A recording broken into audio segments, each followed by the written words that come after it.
Alcohol is one of the most popular recreational drugs in the world. Alcohol is made from grains, fruits, or vegetables. Alcohol is produced by fermentation. Fermentation is a process in which an organism, like yeast or bacteria, converts a carbohydrate, such as starch or a sugar, into ethyl alcohol. For example, beer is made from the sugars in barley, wine from the sugars in grapes, and vodka from the sugars in potatoes and other plants. Alcoholic drinks come in many different forms: beer, wine, cider, and distilled spirits. In the United States, 65.6 billion beers, 13.7 billion glasses of wine, and 29.3 billion drinks of distilled spirits are consumed every year. Advertising and promotion for alcoholic drinks are everywhere. Advertisers typically promote the idea that alcohol is associated with fun, coolness, and success. And let's face it, alcohol is a big part of our culture.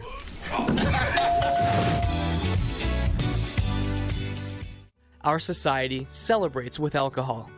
Friends socialize with alcohol. Families commemorate life's important events with alcohol. Religious communities celebrate rituals with alcohol too.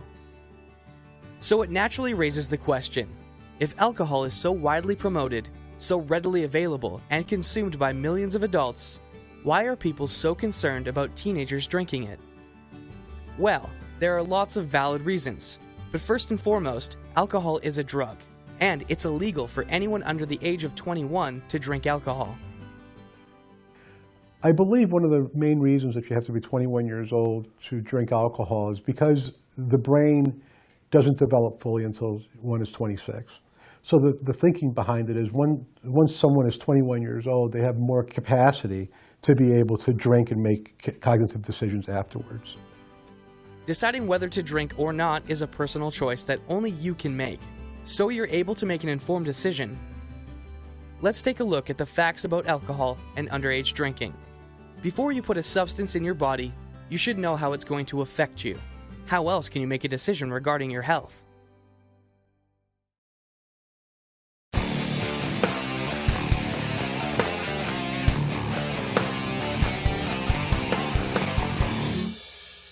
Just a tiny amount of alcohol has an effect on a person's body. When you drink, the alcohol enters your body and is absorbed into your bloodstream and distributed throughout your system. It could take as little as 6 minutes for alcohol to reach your brain. In the brain, a careful balance of chemicals called neurotransmitters keeps the brain functioning normally. Alcohol directly impacts brain chemistry by modifying levels of neurotransmitters that send messages to the body that control just about all of your bodily functions. Alcohol is classified as a depressant, but studies have shown that it can be both a sedative and an indirect stimulant. Alcohol can be both a sedative and an indirect stimulant in that alcohol by nature of the drug, is a central nervous system depressant. So it acts to slow down or depress all of our systems. If you recall, many years ago, they would give someone a shot of whiskey just before they pulled their tooth out. So it would act to slow down some things and reduce pain and so forth. That stimulant, that stimulation that's felt is that initial bump that someone feels when they first have a drink of alcohol. It's almost the brain reacting, the dopamine, which is a neurotransmitter that brings out pleasure. And it's the dopamine's reaction to the alcohol entering the system that creates a bit of a high. But as time goes on, that high turns into what the drug is naturally there to do, and that's start to depress and slow down everything within the system. You can actually drink yourself to death, and that's the reason why, is that your heart will ultimately stop if you consume enough alcohol. Alcohol causes the adrenal glands to release adrenaline, which can increase rates of blood circulation and breathing. At first, alcohol causes people to feel energized and excited, but this is a temporary feeling. As a depressant, alcohol sedates your central nervous system, impairing your speech, vision, concentration, and coordination. However, the part of the brain most affected by alcohol is responsible for emotion and behavior. That's why alcohol lowers people's inhibitions and can make you do some pretty stupid things that you may end up regretting. The brain doesn't make the best decisions when it's being influenced by a couple of beers. A small amount of alcohol can help a person feel relaxed. The more alcohol a person drinks causes dramatic changes in the brain, which can result in intoxication. Intoxication is defined as a state in which a person's normal capacity to act or reason is inhibited by alcohol or drugs. And not a lot of good things happen when people are intoxicated, especially if the people are underage.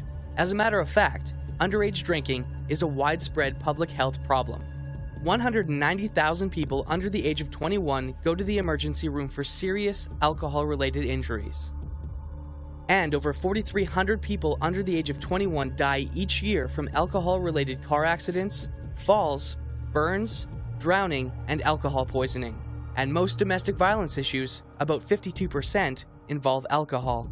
There is also an increased risk for physical and sexual assault. Teens who drink are more likely to be the victim of or carry out an assault.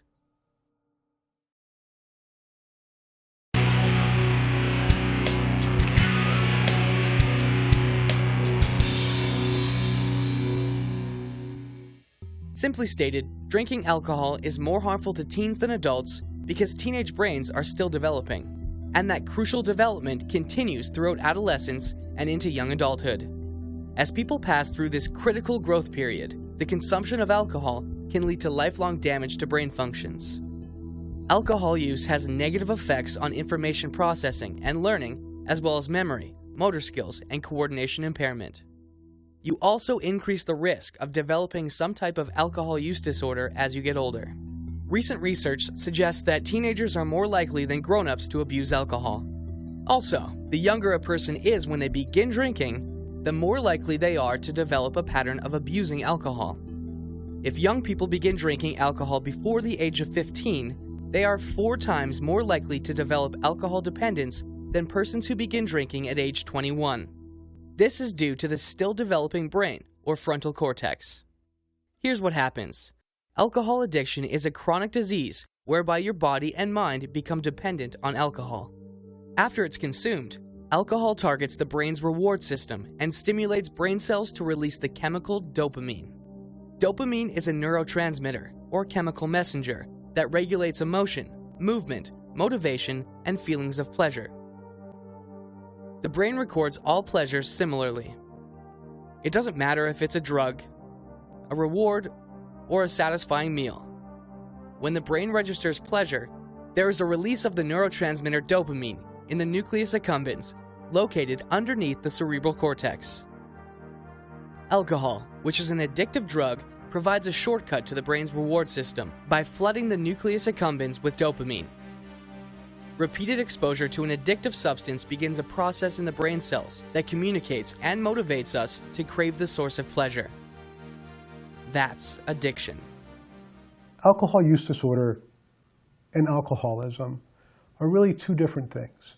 And I'll start by saying that alcoholism isn't a clinical disorder. It's not in any of the clinical documentation. The Diagnostics and Statistics Manual, which is utilized by a lot of clinicians to determine mental illness or substance abuse, doesn't have the term alcoholism in it.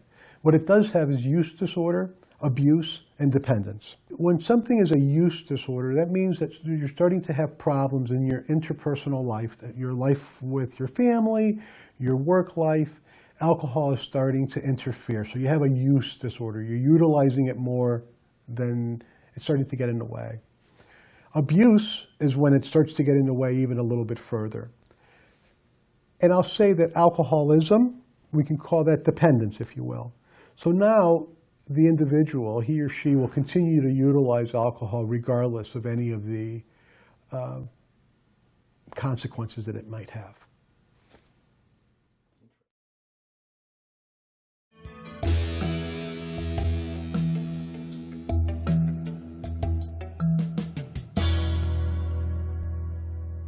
Binge drinking refers to the consumption of large amounts of alcohol over a short period of time. Binge drinking is defined as 5 or more drinks in a row by a man, or 4 or more drinks in a row by a woman. Excessive drinking can lead to difficulties concentrating, memory lapses, and changes in mood. Binge drinking can also lead to life-threatening alcohol poisoning, which affects the body's involuntary reflexes, like breathing, heart rate, body temperature, and gag reflex.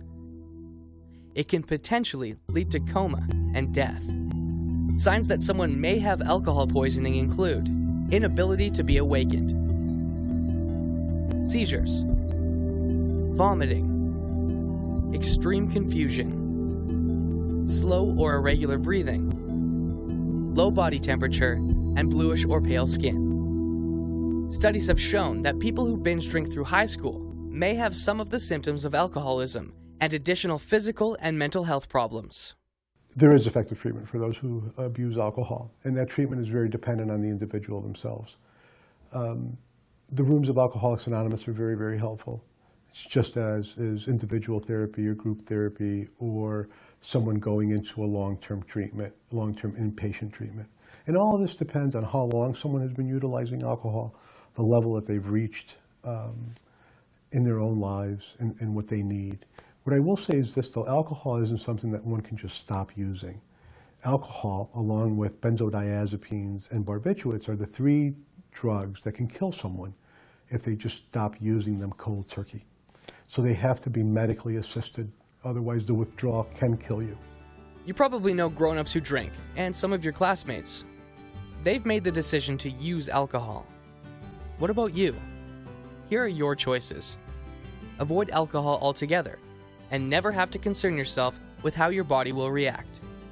Or begin using alcohol, and see where it takes you. What are you going to say when someone asks you if you want to drink? The choice you make will influence your health, your grades, your relationships, your job or career, maybe even your freedom.